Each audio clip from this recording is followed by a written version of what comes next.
Reaças e comunas de todo o Brasil, de todo mundo. Univos. Bem-vindos a mais um Reaça e Comuna. Esta semana nós vamos tratar de vários assuntos, mas estamos aí no meio desse julgamento que não termina, essa novela da segunda instância. Eu vim hoje aqui fazer uma homenagem ao ministro Fachin, nascido em 8 de fevereiro, aquariano. Eu gosto muito das pessoas de aquário, pessoas que são idealistas, pessoas que têm... Fachin idealista. Não, mas as pessoas de aquário, uma das características do signo de aquário... O Fachin é nosso. As pessoas de aquário são pessoas idealistas, pessoas que têm uma noção de princípio, são pessoas inovadoras, e é um signo que eu tenho particular carinho, eu diria até... Eu chamo de fake in. Eu desejo ao ministro Fachin, que é o relator da Lava Jato, que em última instância está aí... Tá com alguma ação na mão do Fachin, Não, eu não tô com nenhuma ação na mão do Fachin, mas eu desejo... Tá parecendo, puxando o saco dele assim. Não, mas eu desejo... Botando até coraçãozinho. Mas eu desejo que esse debate seja frutífero e que o alinhamento dos astros de todos os signos que estão ali produzam um resultado zodiacal para o sistema jurídico brasileiro que seja positivo. Vamos começar o programa de hoje depois desse horóscopo. Essa linda declaração de amor. Não o ministro Fachin, mas a questão ao direito. Ao direito. Morrer na praia. Estamos falando do Haddad? Não, estamos falando das praias elameadas pelo petróleo que o governo que você apoia não conseguiu resolver. Veja só o que é que o vice-presidente, presidente em exercício, já que o seu presidente está viajando pela Ásia, falou sobre as manchas de petróleo nas praias nordestinas. É um caso único na história do mundo, né? Não temos, né, notícia. É diferente daquelas manchas de petróleo que avançam pelo mar. As próprias medidas de contenção são complicadas. O máximo que a gente pode fazer hoje é ter gente capacitada para recolher esse óleo que chega nas praias. É isso que nós estamos fazendo. O máximo, vejam bem, não é o presidente em exercício que está falando. O máximo que o governo federal pode fazer a respeito daquelas placas gigantes, duras de óleo que estão chegando na praia, matando animais marinhos e tudo, é ter gente capacitada para recolher. Eu achei assim um atestado de incompetência. Não fomos competentes para prevenir, não somos competentes para remediar. A única coisa que a gente sabe é culpar os outros, né? Falar que é da Venezuela, assim, até hoje o governo não descobriu de onde é que vem esse óleo. Não, ele falou ali de medidas de contenção, eu pensei até que ele estivesse falando da questão do PSL, que o máximo que dá para fazer é ter medidas de contenção antes de que chegue de morrer na praia. Depois é que eu vi que era a questão do óleo, mas veja bem, esse problema, a culpa não é do governo. Existe muita má vontade com este governo Mourão, inclusive. Gente capacitada, Mário. Quem está limpando as praias são voluntários das prefeituras dos estados. O governo federal está parado. Bom, é melhor um governo que esteja parado do que um governo que esteja fazendo coisas ruins. Agora, isso é um acidente, é um incidente, é uma tragédia. No governo do PT teve o desastre de Mariana, que foi uma coisa muito mais dramática, muito pior do que isso. Então são acidentes que acontecem. Vamos também ter... Senhora, como passar um pano, né? É impressionante, velho. A profissão de vocês é passador de pano. Por que vocês não abrem uma firma gigante de faxina? Eu acho que seria mais justo. Mas você dá para colocar a culpa no PT do problema de Mariana? Não. Dá para colocar a culpa no presidente Bolsonaro dessas manchas de óleo? Não. Do que dá a colocar a culpa é na inércia do governo que nada fez a não ser ficar com teorias conspiratórias. Tem mais coisas sobre isso aí. Vamos lá.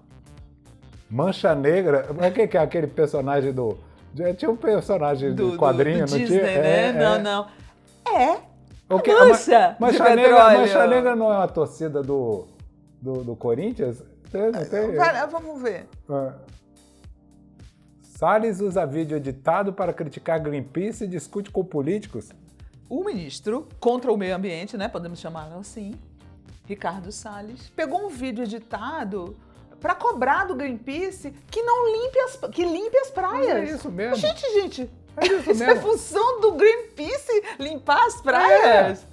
Não é função. O Greenpeace está com voluntários no local, limpando as praias, mas quem deve limpar as praias é o governo federal. A costa brasileira é atribuição do governo federal. Do Greenpeace. O Greenpeace tem que limpar as praias. Tá bom. Inclusive, eu vou dizer uma coisa, vou mandar um recado lá pro Greenpeace. Greenpeace, eu acabei de comprar uma pequena chácara, eu quero que vocês passem lá para dar uma limpadinha. Capinada. Tem mais. Aí o que aconteceu? O Greenpeace deu troco, foi na frente do palácio, levou um monte de madeira queimada, levou tinta preta e plástico para simular um mar poluído. Tá vendo? Tô vendo. E aí os ativistas, inclusive, foram presos, né? Ninguém mais pode se manifestar no Brasil. Foram presos e, em seguida, o ministro do Meio Ambiente, Ricardo Salles, Parabéns, ministro. voltou para o Twitter para dizer que não bastasse não ajudar na limpeza do petróleo venezuelano, ó, venezuelano, os ativistas Ecoterroristas. destruíram patrimônio público. Que patrimônio é? O asfalto, tinta e plástico, gente. É ridículo. Esse ministro não trabalha. Seu ministro ele não trabalha. Era para ele tomar uma série de atitudes desde que o problema começou que não foram tomadas. Tanto é que o Ministério Público está acionando o governo federal por omissão, Mário. Você ainda vai passar pano? Passa pano lá nas pedras para tirar o óleo. Passa. Tá precisando de gente para passar pano. Ó, pessoal que passa pano, estão precisando de vocês lá nas praias do Nordeste, viu? Olha, eu quero aqui manifestar meu apoio ao ministro do Meio Ambiente, claro. ministro Salles, porque realmente eu já estive ali na Praça dos Três Poderes, ali em frente ao Palácio do Planalto. Aquilo ali é um paraíso ecológico e realmente o Greenpeace foi lá e destruiu aquela natureza intocável, fazendo ali. Aquilo ali é um lugar, ali tem um asfalto que é absolutamente natural e aquelas pedras portuguesas do que o Niemeyer colocou ali junto com o Burle Marx. Aquilo ali é um patrimônio da humanidade e o Greenpeace destruir a natureza como fez ali com aquela manifestação. O senhor tá bem? É um ecoterrorismo, ministro. Parabéns. Muito Tem mais bom. um print. Isso aí foi o editorial da Folha sobre o caso das manchas de óleo nas praias nordestinas.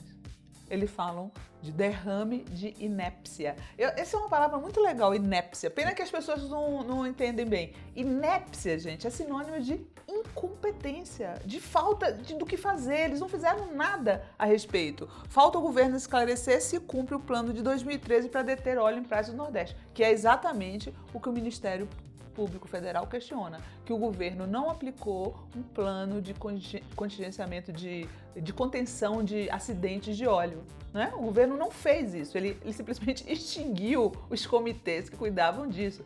Cabe denúncia à AIA por destruição da natureza. Você disse que o governo não é culpado? Omissão também é culpa, Mário. Olha, estão culpando tanta gente nesse negócio aí, que outro dia, eu realmente às vezes passo aqui um pouquinho de tinta no cabelo, foram dizer que eu mergulhei numa praia aí e que eu sou responsável por isso. Eu quero dizer que isso aí é fake news, eu não tenho nada a ver com essas manchas e o governo, coitado, também não é culpado.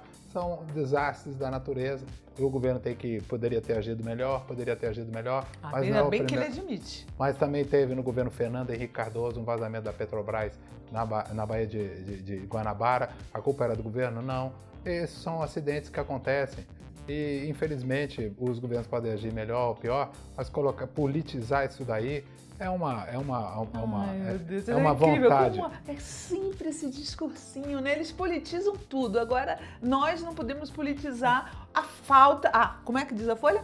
Inépcia. Aprendam essa palavra, inépcia. Essa é a melhor palavra para definir o governo Bolsonaro. Inepto. Gente, enquanto o presidente Bolsonaro estiver no poder, não pode politizar nada. Quando eles voltarem, a gente politiza tudo, certo? É isso aí, pronto. O que mais? culpa do foro. Ah, é isso aí, faltava. Era essa parte que faltava. Tudo culpa do foro. Esse vazamento é culpa do foro. Esse vazamento é culpa do foro. Foi o foro de São Paulo. Do Chile, culpa do foro. Agora sim. Mostra os prints pra gente. Olha lá, ó. Ação coordenada do Foro de São Paulo. Só que está acontecendo manifestação na Bolívia também contra o Evo Morales. Será que o Foro está organizando as manifestações na Bolívia contra o Evo Morales? Será que o Foro organizou as manifestações no Brasil de 2013? Esse pessoal é meio piruta. Acreditar nisso é coisa de gente maluca. Eu quero fazer uma delação premiada aqui, lendo Olavo de Carvalho.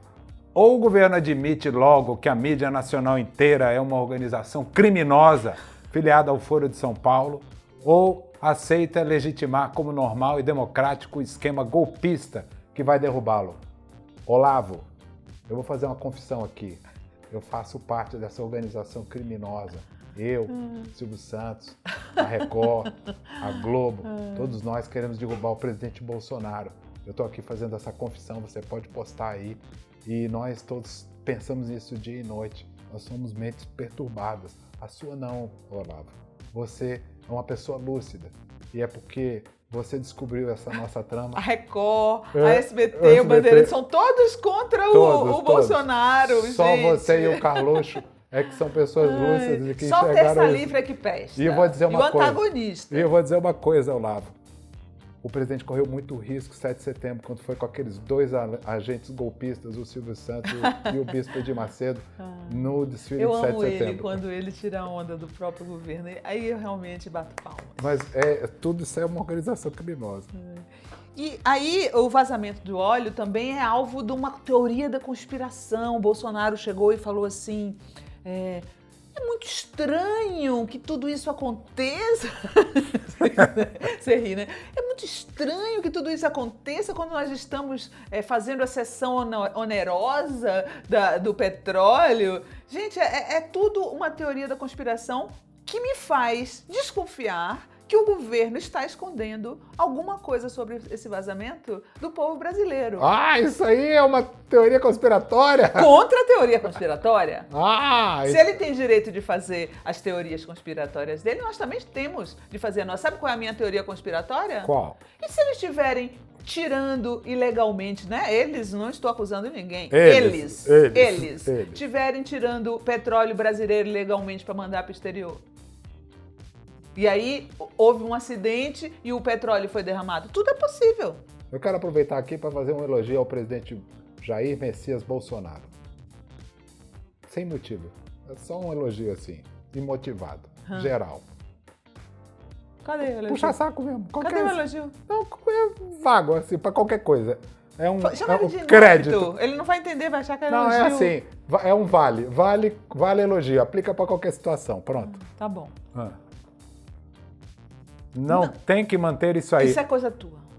Não, a frase tem que manter isso aí foi usada, foi gravada pelo empresário Joesley Batista no diálogo com o presidente Michel Temer, né? Então, o presidente Michel Temer saudoso Temer.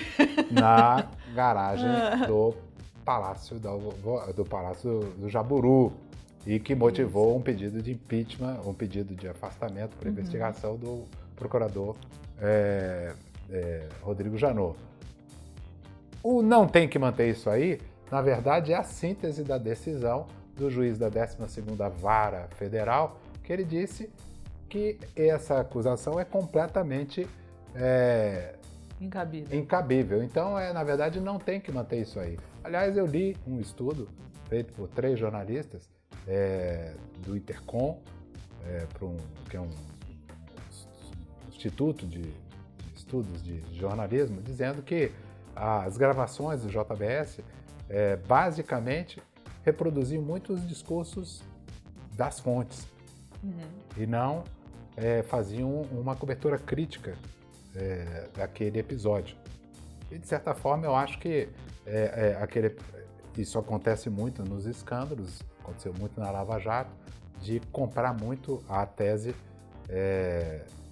da acusação e ouvir-se muito pouco o acusado. O presidente Lula é uma das pessoas que endossa muito esse estudo, né? No entanto, o Lula nunca é absolvido por esses juízes, calma, né? O né? Temer é sempre absolvido. Não, vai É que o Temer é muito honesto. vai chegar a hora dele. Mas o importante é o precedente. O fato é, se dizem que houve um golpe contra o presidente Temer, e houve 2 tentativas de golpe, porque essas gravações impediram a aprovação da reforma da Previdência em 2017, quando o governo Temer poderia ter se tornado competitivo e uma força conservadora e prejudicaria essa ruptura que levou, inclusive, à eleição do presidente Bolsonaro e toda essa situação. Você acha isso uma boa notícia, então, essa absolvição de Temer nesse caso? Eu acho que reforça a restauração de alguns valores de garantias constitucionais que a gente está vendo aqui e ali, de que apenas um diálogo ou fragmentos de diálogo não servem para... Eu acreditarei no que você está dizendo quando acontecer o mesmo em relação ao Lula. Até agora não aconteceu. Vamos então. Inquisição virtual. Nossa, sessão em homenagem ao Dia das Bruxas. Halloween está chegando aí. Que eu vou fazer a você, certo? Quando as mulheres em posições de poder são atacadas, todas elas, sem exceção, são comparadas a bruxas. Isso acontece muito com as mulheres de esquerda, que são sempre comparadas a bruxas.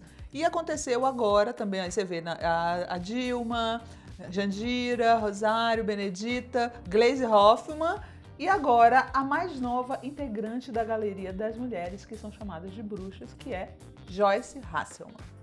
Não só a chamam de burra, como a chamam de porca. Gorda também foi uma coisa que chamavam muito a Dilma, né? Vaca, gorda e outras coisas piores. Eu acho incrível isso, porque não acontece com os homens, né? Você nunca viu o Temer ser chamado de bruxo, o Lula ser chamado de bruxo, o Bolsonaro ser chamado de bruxo. Eles são chamados de burros, ladrões, cachaceiros, mas de bruxo eles não são chamados. Não, isso aí é uma coisa complicada, porque quando mulher é chamada de bruxa, evidentemente as bruxas eram levadas para as fogueiras na Inquisição. Isso. Então, as bruxas, né? Que na verdade eram mulheres que desafiavam o sistema. As bruxas elas eram... Ou não eram, simplesmente porque eram judias, aconteceu muito, hereges, e aí elas eram queimadas na fogueira como bruxas. Então, quando você chama uma mulher de bruxa, além dela bruxa ser malvada... Feia. E a bruxa ser feia, a bruxa também era alguma coisa a ser eliminada, né? Então, quando você está chamando já uma pessoa de bruxa hoje em dia, já está botando ela na antessala do extermínio. Já os homens são chamados de bruxos, sim, mas é engraçado, os bruxos masculinos são coisas boas.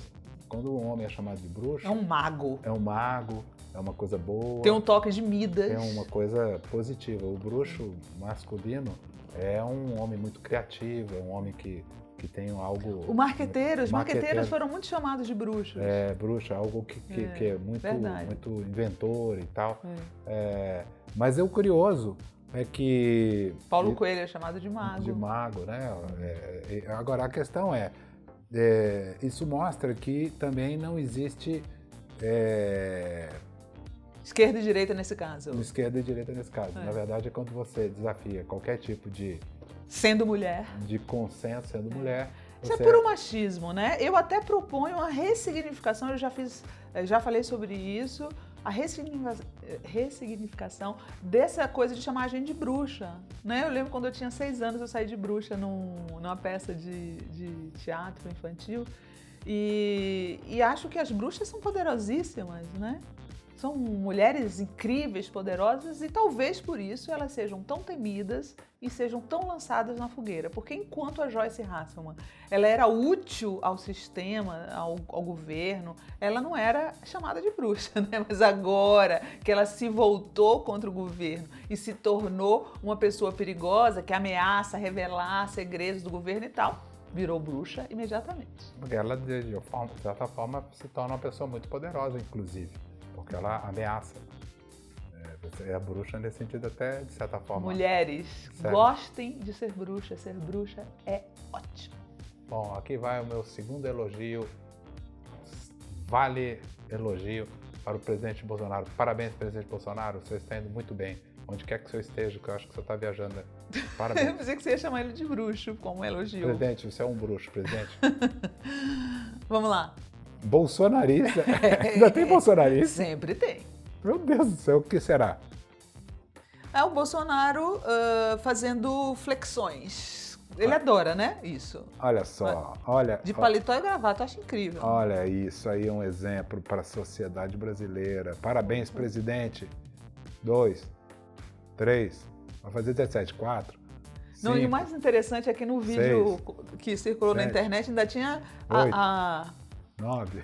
ainda tinha a plateia, que eram policiais rodoviários federais, uma multidão, todos fazendo malditas flexões. Olha aí, tá vendo, gente? As pessoas têm muito preconceito contra esse governo, mas veja só, é o primeiro presidente na história deste país. Nunca antes na história desse país um presidente fez flexão em público.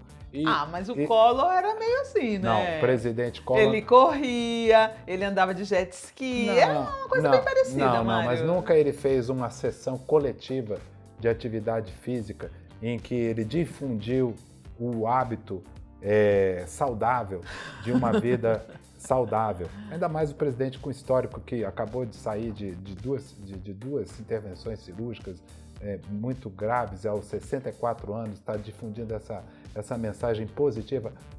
Eu não falei isso ainda nesse programa. Parabéns, presidente, por esse grande exemplo. Eu acho o seguinte, sinceramente, Mário, eu acho que a esquerda erra em criticar essas coisas. Eu vi, isso aí rolou muito nas minhas redes, muita gente de esquerda, inclusive o Freixo, do pessoal criticando, Bolsonaro fazendo flexões, inclusive disseram que a flexão que ele está fazendo é errada, não é verdade, é possível você fazer flexão com apoio no joelho, tecnicamente, para você poupar a coluna, você pode fazer do jeito que ele está fazendo, não tem nada de errado nisso. E eu acho que a esquerda se perde criticando o negócio que para o público dele, para a maioria das pessoas, é simpático. É simpático. É simpático. Aí você vai ficar criticando que o Bolsonaro fez flexão enquanto lá no Senado estão aprovando a reforma da Previdência? Gente, vamos... Tem, foco! Gente, um pouco mais de foco. Vamos falar sério, gente. Durante muitos anos aí que passaram, e eu não estou entrando aqui em avaliações ideológicas, estou falando apenas no imaginário. Os políticos estavam associados a sair com malas, andando com dinheiro, a serem flagrados com cenas e diálogos hediondos e tal. O presidente que aparece fazendo flexão, poxa, isso é algo qual é o de problema? crítica. Esse é o grande defeito do Bolsonaro, fazer flexões. Volta naquele ponto que volta e meio eu falo aqui. Eu acho que a gente tem uma crítica meio elitista em relação ao Bolsonaro, sabe? Que é meio parecida com a crítica que se fazia ao Lula. O Lula aparece carregando um isopor na cabeça, critica. O Bolsonaro aparece comendo leite condensado, criticam. Gente, não é por aí. Eu acho que os críticos do presidente Bolsonaro, com todo respeito aos críticos do presidente Bolsonaro, tem que saber criticar o presidente, porque quando critica o errado, mistura crítica errada com a crítica certa e isso beneficia o presidente. Não, e fora que quando criticam ele fazendo flexão, o que fazem? Disseminam o vídeo dele fazendo flexões, que era o que ele queria, que as pessoas vissem ele fazendo flexões. Mas não só isso, é porque quando fazem uma crítica que não faz muito sentido, que na maior parte das vezes as pessoas estão vendo algo positivo, quando fizerem uma crítica a algo que seja realmente negativo, as pessoas já estão assim, mas esses caras, eu já vi esses caras criticarem coisas corretas que ele fez, então eles vão desconfiar da crítica. O presidente Bolsonaro é um presidente que precisa ser criticado de uma maneira muito precisa, porque se você criticá-lo de uma maneira imprecisa, você vai beneficiá-lo, porque ele é um fenômeno, ele é uma usina de criação de fatos. Fica a dica. Tem mais uma. Olha aí. Você sabe o que me lembrou? Isso eu até brinquei. Tem um quadrinho da Asterix e Cleópatra, que a Cleópatra chega para ver o César, em cima de uma liteira, cheia de elefantes, dançarinos, e aí fala assim, poxa César, Você me fez sair de casa na maior correria, não deu nem tempo de eu me arrumar, não parece? O presidente... Ele estava indo para a coroação do Naruhito lá no Japão. Olha a entronização. O presidente Bolsonaro, ele poderia ser, sinceramente, olha essa foto, gente, ele poderia ser tranquilamente rei da Inglaterra. Tranquilamente. Ele foi com o figurino meio equivocado, porque quem estava vestido assim, na verdade, eram as figuras reais, né? Os príncipes, os reis, os presidentes Bolsonaro que foram Bolsonaro. sem essa fatiota toda. Sim, mas olha, nós temos uma grande oportunidade de... Errou no dress code. Não é nada, a família real. Nós temos o Bolsonaro primeiro, nós vamos ter os Bolsonaro príncipes, segundo, os príncipe Flávio, o príncipe Eduardo, a príncipe fraquejada, a princesa fraquejada. Nós temos uma família real, pô. Isso é muito bonito. Parabéns. Diz que foram 7 medalhas que ele se concedeu a si mesmo. Parabéns, imperador Bolsonaro, por essa grande... Olha, provou que compararam ele com o Falcão, cantor, sabe? Tá muito bonito, ficou muito bonito. Parabéns, tá muito bonito. A faixa que não precisa, né? Porque tinha que ter uma coisinha assim mais... Eu vi o príncipe cabeça, Charles, estava com essa roupa, o príncipe... Carlos Gustavo da Suécia estava com essa roupa. Toda a nobreza estava com essa roupa. Agora, os presidentes Duterte e o outro lá da Ucrânia, que é amiguinho dele, foram com roupas normais, fraque, completo, mas sem essa coisa toda pendurada. Será que é de nióbio? Não, o presidente não foi nem de coroa, gente. O presidente humilde, quer dizer, o presidente não, o imperador. Calma. Ele é monarquista, calma. ele é monarquista. Claro. Vamos lá. Censura tá ok? Nossa, esse programa hoje tá longo, hein? O que é isso, meu Deus? Ah, sim! É a nossa sessão Mídia e Poder, Mário. Não é a nossa sessão Mídia e Poder. Que é a jornalista Vera Magalhães reclamou que foi bloqueada pelo presidente Bolsonaro no Twitter. No Twitter oficial dele. Pelo Twitter oficial dele. @Bolsonaro, presidente Bolsonaro. Oficial. Isso, aquele lá, Jair Bolsonaro com aquela marquinha lá que é. E aí ela fez um texto colocando assim, Bolsonaro entre parênteses Carlos, né? Porque o Brasil já sabe que quem mexe no Twitter do presidente é o Carlos. E aí ela reclamou e acabou que ela foi desbloqueada. E aí o Carlos Bolsonaro ainda tirou onda. Aí, meu pai te desbloqueou. Tipo Playboy da Barra da Tijuca. Aí, meu pai te desbloqueou. E aí, teve também o caso, né, como a gente comentou antes sobre a briga do Greenpeace, do Ricardo Salles com o Greenpeace, que o ministro não aguentou e bloqueou o perfil do Greenpeace. Ele criticou o Greenpeace à vontade, quando o Greenpeace retribuiu as críticas, ele bloqueou. Então, assim, a pergunta que se faz está acontecendo nos Estados Unidos também. Perfis de figuras do governo podem bloquear não só jornalistas como cidadãos, né? Porque é um canal público, né?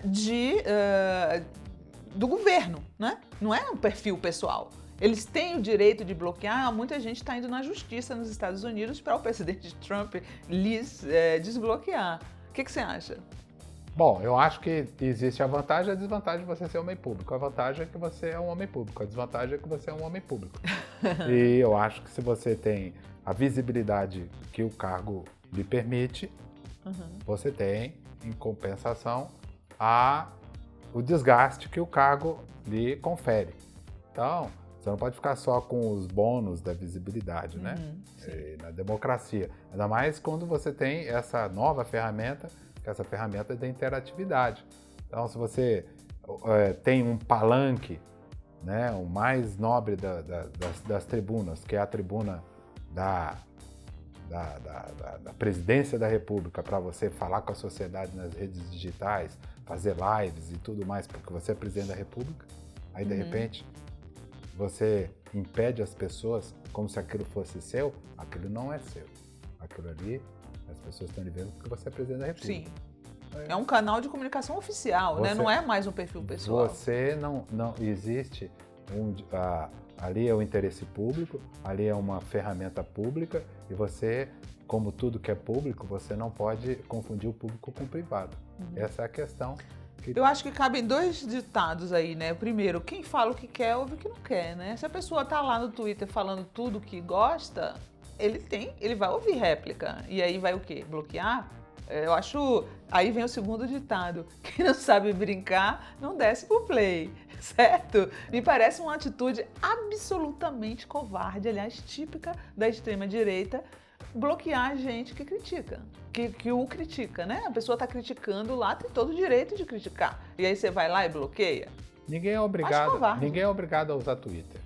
O político não é obrigado. Isso, exatamente. No momento que ele usa um perfil oficial como presidente da República, também... Tem que aguentar. Ninguém, entendeu? Agora, a comunicação numa direção só, você pode fazer através, por exemplo, da televisão oficial, do rádio oficial, da cadeia oficial, mas a interatividade, ela é a característica natural, dos meios virtuais, porque eu falei aqui antes digital, aí eu falei, isso aí é velho, eu tô ficando velho, tá bom. E agora vamos para o nosso quiz. Reaça ou comuna? Primeira pergunta do nosso quiz. Chamar Joyce Hasselman para atacá-la de Peppa Pig, aquele personagem infantil, ou Miss Pig, aquele personagem dos Muppets, é reaça ou comuna? Comuna. Por quê? Porque o que se fez durante todos os regimes comunistas que nós vimos ao longo da história do mundo? Meu Deus, já sacou a carta da União Soviética. Não, só a União Soviética não. O Fidel, todos os inimigos, na Coreia do Norte, que ainda hoje continua por aí, na China. Eles faziam bullying com os inimigos? Eles pegavam e diziam que os inimigos, os Estados Unidos, como é que o Fidel chamava lá do Império do Mal, essa coisa toda. Essa coisa de você pegar e caricaturar e criar um monstro no seu inimigo, essa é uma técnica típica dos comuns. Não, isso é uma coisa típica reaça, que é fazer bullying e apelar à gordofobia, porque isso é gordofobia. Você criticar um adversário pela sua aparência é uma coisa gordofóbica, né? Infelizmente, tem gente na esquerda também fazendo isso e eu acho que o nível deveria aumentar um pouquinho, né? Por sorte da Joyce Hasselman, a Miss Pig dos Muppets é uma gordinha fofíssima e charmosa, e eu acho a Joyce charmosa também. Bom, eu acho a Joyce uma pessoa de personalidade e, sinceramente, eu acho que se quiseram atacar ela, fizeram até uma gentileza, porque a Miss Pig é super, não é? Bonitinha e tal. Eu critico a Joyce porque eu acho ela uma hipócrita, uma reaça, uma pessoa sem nível, e eu não vou me rebaixar ao nível dela. Bom, na questão da reaça é uma qualidade, ela viu uma qualidade na Joyce. Parabéns, Joyce. Bom, o Senado aprovou a reforma da Previdência de Bolsonaro, que é igual à do Chile, né? Uma das razões pelas quais os chilenos estão nas ruas. E eu quero perguntar para o meu amigo Mário se a reforma da Previdência, a mesma do Chile, né, que nós estamos aprovando aqui, é reaça ou comuna? Absolutamente comuna.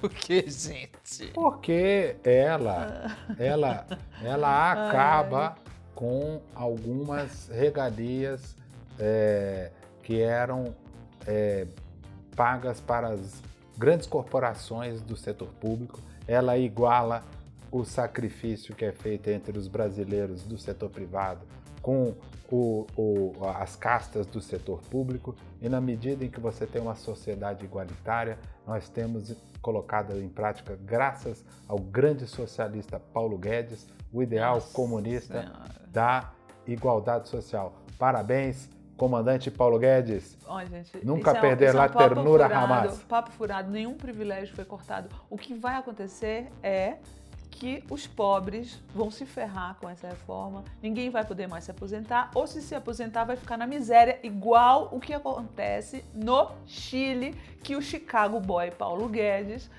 adora, e o Bolsonaro também adora elogiar. Então, essa reforma é absolutamente reaça, porque despreza os pobres. Vamos para o terceiro item? Vamos. Bater em manifestante, como fizeram os carabineiros lá do Chile, é reaça ou comuna? Comuna, super comuna. Quem tiver alguma dúvida disso, lembre-se que em 1989, um pobre coitado foi lá na Praça da Paz Celestial e enfrentou aqueles tanques todos ali, 30 anos, mas é comuna, né? Então, e a China é comunista? É engraçado, a China só é comunista na hora de ataque aos direitos humanos. Na hora de falar que ela é a nação que mais cresce economicamente no mundo, ela deixa de ser comunista na hora, né? Não, vem cá, Muito engraçado isso. A China, ela não foi um carabineiro que bateu, não. Eles botaram uma fileira de tanques contra um cidadão lá, entendeu? No dia que eles evoluírem para ter um carabineiro batendo numa pessoa, que é esse direito humano aqui chileno, já vai ser um avanço muito grande. Agora, lá no comunismo, eles botam um tanque atrás de uma pessoa, a imagem varreu o mundo. Muito comunista isso aí que fizeram no Chile. Os carabineiros bateram em meninos jovens, menores de idade, senhores. Tinha um trabalhador chegando na casa dele que foi espancado, uma coisa assim absolutamente reaça da época do Pinochet. Parece que os carabineiros do Chile não saíram ainda da ditadura, né? O que é um defeito de toda a polícia no nosso continente, na verdade, que é manter as práticas da época da ditadura militar, que era reaça, obviamente. Bom, e eu, terminando o programa de hoje, agradecendo a minha querida comuna, eu vou fazer uma sessão de flexão em homenagem ao nosso grande presidente. Eita! Junto, e você vai contar aqui, eu vou fazer 17 flexões. Vai lá. Eu vou só ficar olhando, viu, gente? Tchau, até a próxima semana.